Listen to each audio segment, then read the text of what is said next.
Welcome back to IndieWeen 2021, everybody. We're spending every Saturday of the spookiest month of the year checking out an indie horror game on the cheap, and when we total them all up, it'll still be cheaper than a single AAA title. Today, we're going to be taking a look at a classic of the early YouTube era of horror games, Spooky's Jump Scare Mansion. Spooky's was made by one Albino Moose Studios, namely Kira, someone whose work we've seen before in the Dread X collection, and who we might be seeing more of in the near future. Spooky's Jump Scare Mansion is a fairly simple and straightforward game. Run through 1,000 rooms of Spooky's namesake mansion and try not to get jump scared too hard. There are a few things that will actively try to hunt you down, and a handful of areas where the objective will be a little more complex and get to the next door before the spooky thing gets you, but for the most part it's a mad dash to the final room of the mansion, and the real adventure was the jump scares we saw along the way. So what I just said was a pretty succinct summary of the gameplay, but let's get into it a bit more. From the outset, Spooky's is about exploring as many rooms in the mansion as you can, while avoiding the things that decide that they don't want you to be here. You're given a room counter at the top right corner of your screen that tells you how far in you are, an HP bar, and a sprint bar. You'll get an axe later on, but that's a very situational item. Every 50 or 100 floors, depending on how far down you are, you'll get a save point, and then you'll go down a big ol' elevator into a new tile set of rooms to explore. There's not going to be too much of a difference between most rooms as they're randomly drawn from a pool, and you might find yourself going through the same layout on room 60 as you do on room 650. Sometimes you might even have the same room several times in a row, but when the monster's right behind you, you aren't really paying attention to that. In order to shake things up, you'll have one of the monsters of the mansion chase you for a few floors every now and again to keep things interesting. Now, these things can and will kill you if you're careless, but the game is very forgiving. Your sprint bar instantly refills whenever you open a door into another room, and your HP will start to regenerate real fast after a few seconds. Most of these monsters are clearly joke takes on established horror tropes, and the first one you'll encounter is essentially a joke version of SCP-106, but in the moment, you're not thinking about that so much as you are getting to the next room as fast as possible so that you can shake whatever's behind you. Now, mechanically, most of the monsters like Knockoff 106, Knife Guy, Deerhead Guy, and the Ghosty Lady all act in a similar fashion. They're going to try and close the distance between you and them as fast as possible, and then do damage to you in a way that triggers a jump scare. Each monster has a different ability that makes them unique, such as Knockoff 106 putting goo on the ground that slows you down, or the centipede thing being really fast compared to the others,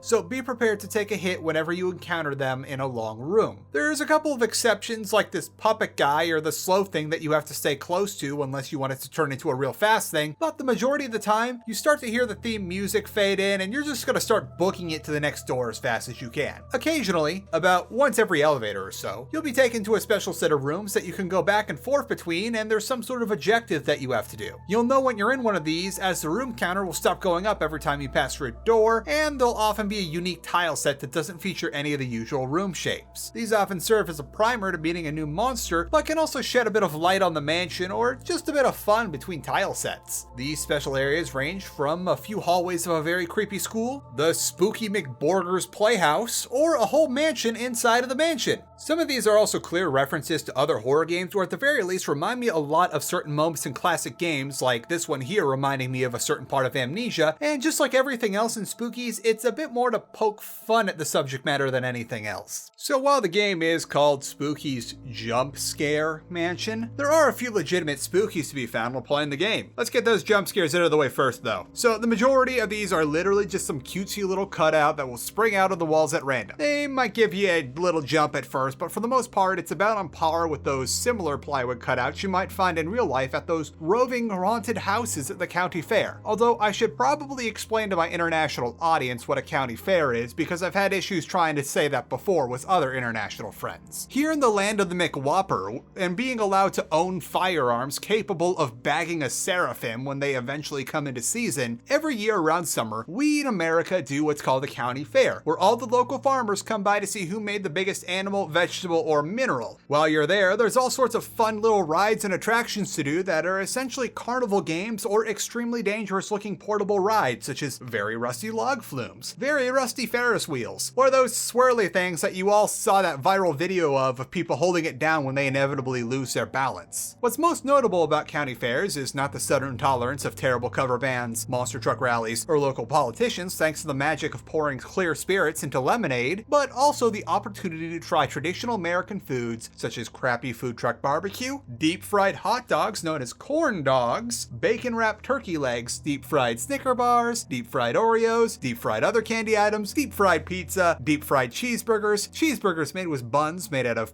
hot Cheeto crusted mozzarella, and deep fried beer. We also have the corn pit ready at all times in case we discover a non-American among our ranks so we can immediately baptize them into freedom-loving US citizens. Oh yeah, and they have these little cheapo haunted houses in them with these little pop-up plywood monsters like in Spooky's Jump Scare Mansion, and oh yeah, sometimes there are actually scary jump scares in Spooky's. But moving on, for the most part, Spooky's is fairly lighthearted with the clear idea that this is poking fun at the Unity jump scare game craze that were made as Markiplier bait in the early 2010s. That being said, Spooky certainly does have moments where things get genuinely, spooky, for lack of a better word. Certain areas, particularly the special areas where the room total doesn't tick up, can have an unnerving vibe to them. It's kind of like parts of Spooky's Jump Scare Mansion are saying, yeah, we're poking fun at recent trends in horror, but if we wanted to, we could be real scary, you know? And it's worth remembering that Kira has also worked on some proper spooky games, some that, again, we're probably going to see in the near future. There's also the monster design that follows the ideology of less is more in a spooky situation. Since the majority of the monsters are going to be chasing you and are things that your only option is to run away from, you won't be looking at them a whole lot, and therefore what would otherwise be an monster gets a whole lot spookier thanks to you only really hearing them coming after you and maybe getting a glimpse of the thing. Most monsters will also have some sort of scary effect when they get you or when they get close enough to you to add to the whole jump scare factor without being an overt Chuck E. Cheese horror simulator. There are two monsters that require you to look right at them, which I think are the ones that have the most design effort put into them, and while they do look pretty freaky, the effect is diminished by how after a while looking at them gets dull. For one of them, this is remedied by how the puppet thing will kill you quick, but the slow guy gets to be boring after a couple rooms. Lastly, unfortunately, there are certain moments where you're put in a room when you can not only easily outrun a monster, but you also have a vantage point to look at it without being harmed, and that kind of ruins the effect. Like, you know better than to do it, but you just can't be helped. So the main game of Spooky's Jump Scare Mansion ran me about 3 hours and change, but I'll admit I was booking it pretty hard for a lot of the monster chases. Good thing there's like 3 other game modes for you to check out once you're done with the base story to keep you spooked for a good while. The first of these is an endless mode, which, as the name implies, is the mansion, except the fun doesn't stop at room 1000 and keeps going until you get bored. To spice things up a bit, the monsters now have new forms, and there might even be some new monsters inside the mansion to chase you around while you see just how far you can go. And if that wasn't enough, there's also Karamari Hospital, which is essentially a whole new campaign structured like one of the special areas in the mansion on a much larger scale. This mode features at least 5 new enemies, plus maybe something more for those who are determined. Don't expect a super long playtime on this one, but it's still a lot of fun. Finally, we've got Spooky's Dollhouse, a direct sequel to Karamari Hospital that came out a whole 5 years after this game's launch on Steam. Dollhouse features a new host of rooms, mechanics in the form of the dolly you get to hold on to, and of course a whole slew of monsters to run away from as you figure out what's going on inside of the dollhouse.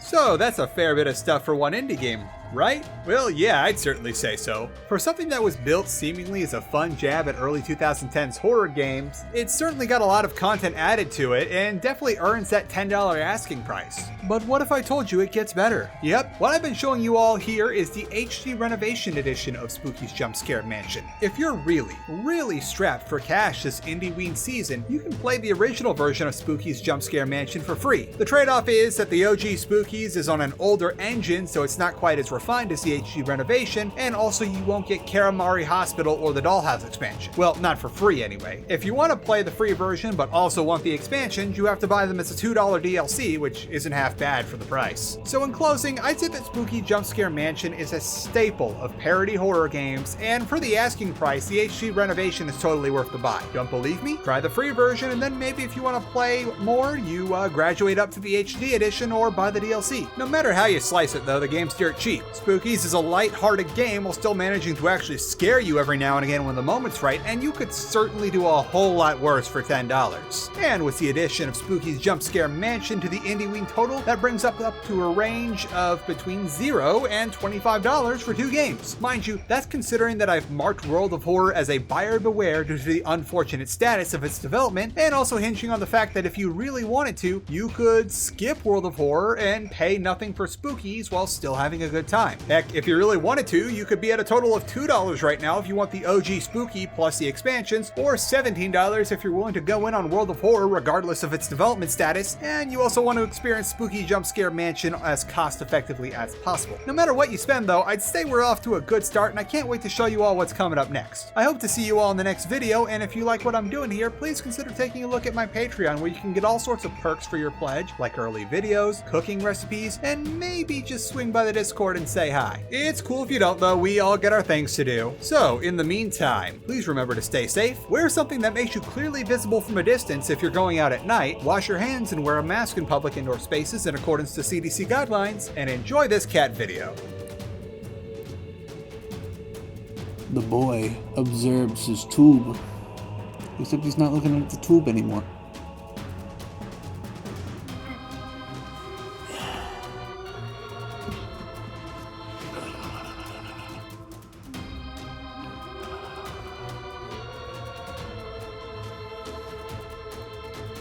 What could the boy be contemplating? Probably snacks.